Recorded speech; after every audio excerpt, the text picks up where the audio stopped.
Here's an article from the NBC. California just created the Ebony Alert to find missing black children. Advocates say the alert system is the first step in addressing the crisis of missing black children. Well, I always thought that's what the Amber Alert was, to find children, but okay, let's get into it. California's newly enacted Ebony Alert law is the first of its kind in the nation to prioritize the search for black youth gone missing. It sounds kind of racist to me. You're prioritizing one race over another. Well, many others, but anyway. Governor Gavin Newsom signed State Bill 673 into law on Sunday, making California the first state to create an alert notification system similar to an Amber Alert to address the crisis of missing black children and young women. So I guess young black men are screwed, huh? Data shows that black and brown and our indigenous brothers and sisters, when they go missing, there's very rarely the type of media attention. Well, that'd be the media's fault, wouldn't it? Let alone Amber Alerts and police resources that we see with our whitey counterparts. Again, that would be whoever's in charge of the Amber Alerts and the police. So maybe instead of creating an Ebony Alert, which in itself prioritizes black youth and brown youth, which again in itself is racist, maybe you should look at the people who set the Amber Alerts or the police. Just a thought.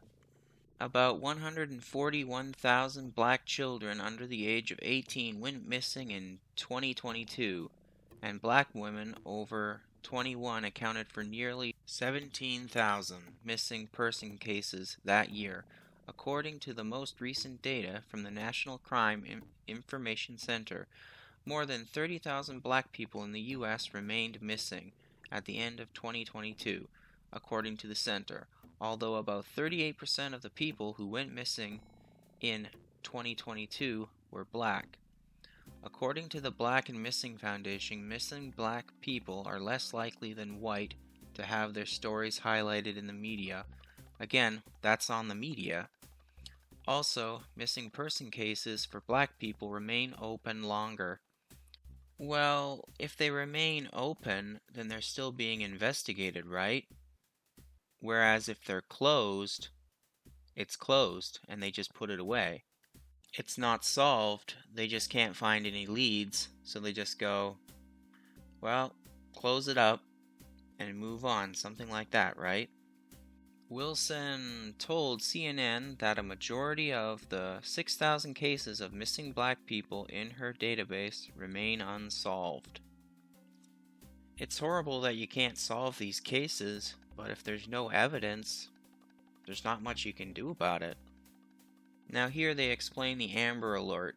In California, to issue an Amber Alert, the victim must be under 17, so a child, teenager, young teenager I should say, or have a proven disability.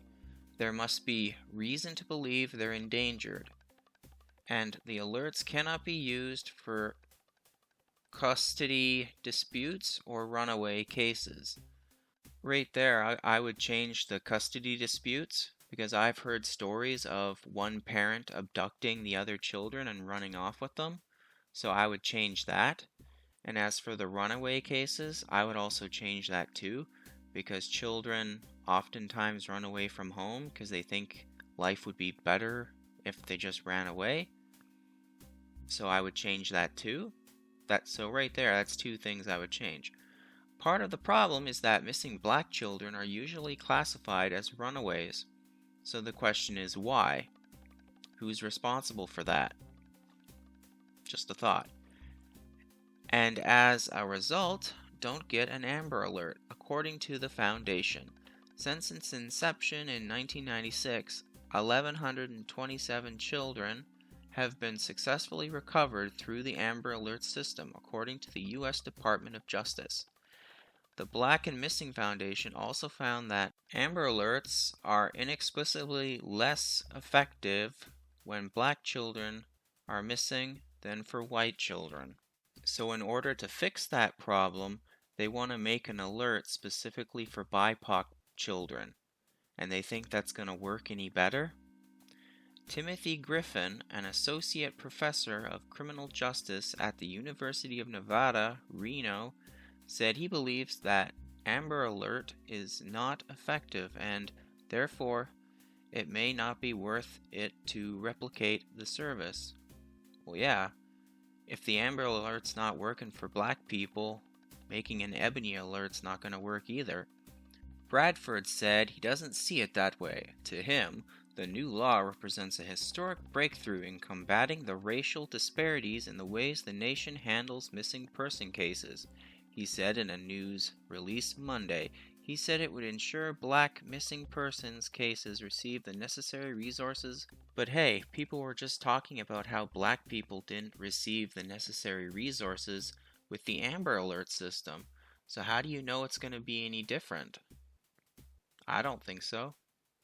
All I see is racism, in that you're creating a system specifically designed for black and brown children and young women while excluding many other races, which in itself is racism.